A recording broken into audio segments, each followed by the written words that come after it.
On 2 games left, you don't get to play decision day, and you've got teams chasing you with one more game. How would you describe the situation your team is facing re the playoff push? Just one game at a time, take what's in front of you, control what we can, which is 2 great opportunities at home. That's what we've been saying to the players, put everything here. Don't leak any energy on anything else other than what you influence, which is what we've done there tactically today, the nutrition you put in your body and how much sleep you get. That's probably about all that we can really control, and then it's about the intensity and effort we're willing to show up with. And I keep saying, like, the teams we're playing against, these matches mean more to us than it does them. We've got a lot more to play for in these games than I think our opponents, and we have to be able to show that. I know you're just thinking about Wednesday's game, but Miami could clinch the Supporters' Shield Wednesday, which one would think you might be rooting for them to do that. You know what, I've not even put my focus out on that side, and I've made a sort of promise to myself just to avoid looking at all of these different variations of what could happen. For the last few weeks, I haven't really been looking at what other teams have been doing. It's just been what was ahead of us. It was Charlotte, then it was Orlando, then it was Charlotte, and then it was New York. They were ahead of us. We were chasing those. We weren't even really trying to look at what was behind us, but obviously when teams have landed on the same points, it's a realization, like we got to take care of business now at home. We get 2 wonderful opportunities in this stadium, and if Miami win, great, well done. They've been brilliant this season, and if they don't, it just doesn't matter. We have to be ready for whatever comes on Saturday, and realistically, we've got to win. That's the plan.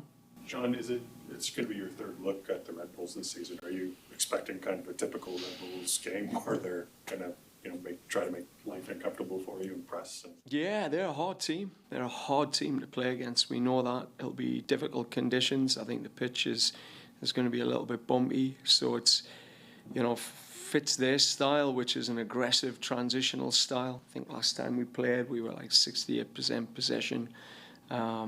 A lot of opportunities, but they just find a way to keep hitting you in transition, and very good at it. So we looked at both games that we played against them. We took the learnings out of the first game when we played in a back 5, second game in a back 4, and we've tried to create a bit of a hybrid coming into this match. Injury-wise, where do things stand with the club?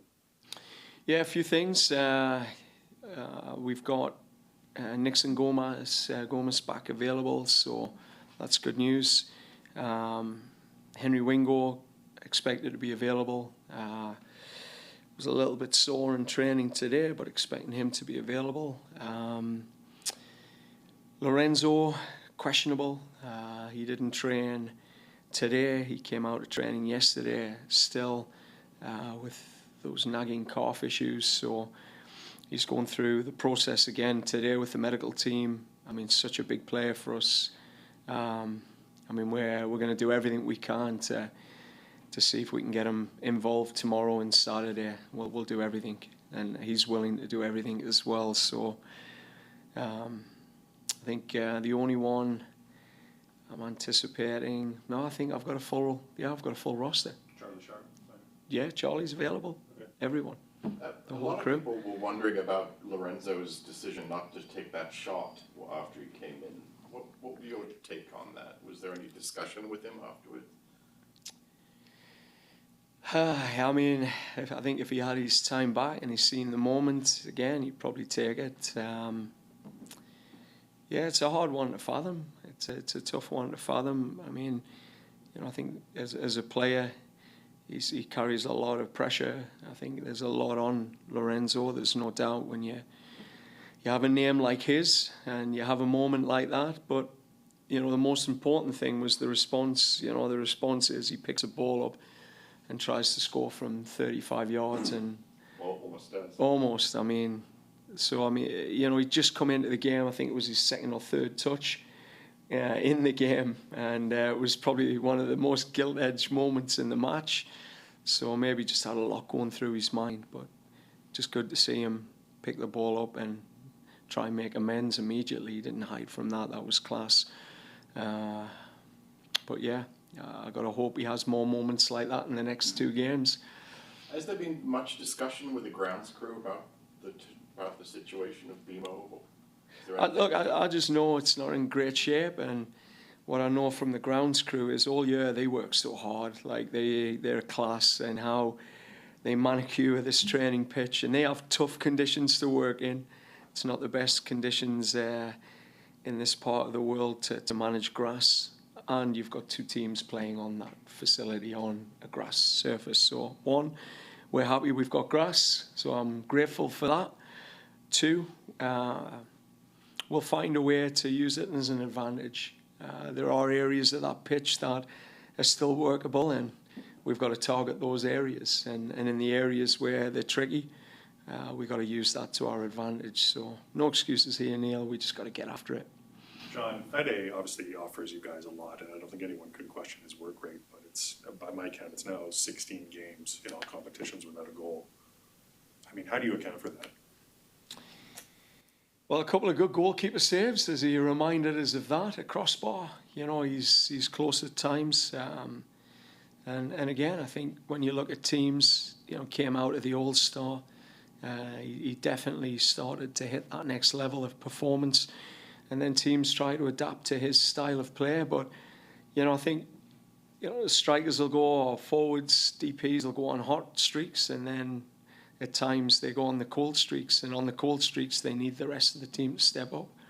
And in those moments when the rest of the team is stepping up, other guys are scoring, then the attention and heat's put on those other guys, and more space is freed up for, you know, your top players. So I think all in all, you know, we got to look at it collectively. We got to look at it tactically as well, how we can adjust to get Fede on the ball, and also him adapting his game to what the opponents have done. We've looked at that in a bit more detail, and it's helped them in the last 3-4 games. Definitely, we've seen how teams have started to create a different type of cover to him than they did in the first half of the season. So he's tweaking things in his game, and also, you know, trying to put different players around him that create different threats to the opponent and take the cover away.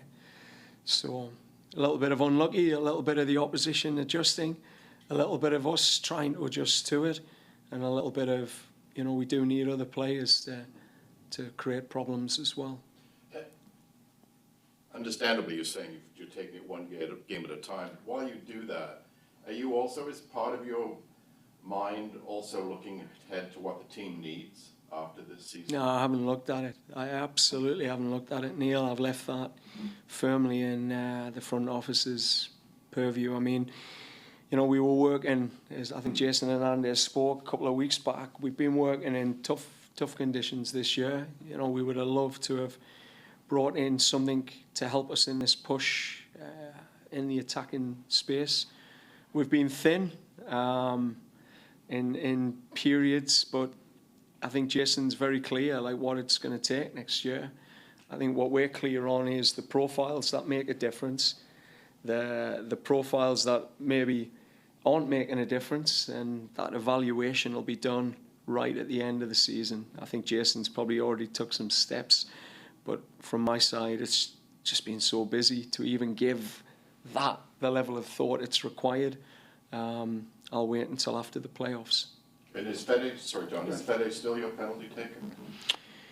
I don't want to give that information away because it helps my opponent. So, you know, the group have been working on penalties again today. So, typically, the player that's in more consistent rhythm in the sessions that we do gets the nod for that particular game. So, we'll see. A bit off topic, and I know it must be, as a father, it might be a little bit hard to be objective, but what have you made of Jay's, I think it's 3 appearances with Calgary so far? Have you had a chance to watch? What have you made of him so far? I mean, as I've said, having a Canadian Premier League is, I've always said, it creates a great foundation for players, particularly of that age. I think it's a great opportunity. I mean, the league in itself is super competitive. There's some top players in that league, but for young players, I think it's a hell of an opportunity. He came back from the Olympics and had a month playing with players all playing at the highest levels around the world, and he said, "Dad, I need to play with men. I really need to play with men." I think he got a bit frustrated, and he's in the other capacities. So going in with Tommy's brilliant. He's really enjoyed being in that sort of man's locker room, and getting a sense of what that pressure is to play every week in front of 5,000 fans, and he's really enjoying the experience. And I think that league, the league provides a wonderful stepping stone for a young player like that.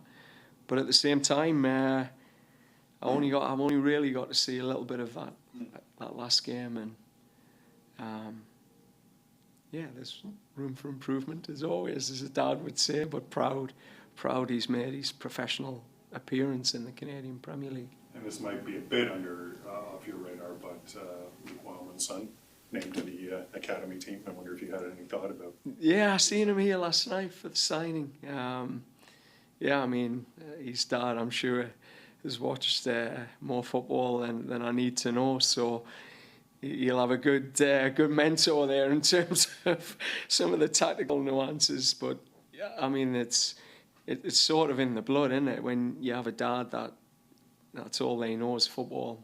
The son tends to follow, or the daughter. My daughter, unfortunately, got into horse riding, which I wish she didn't.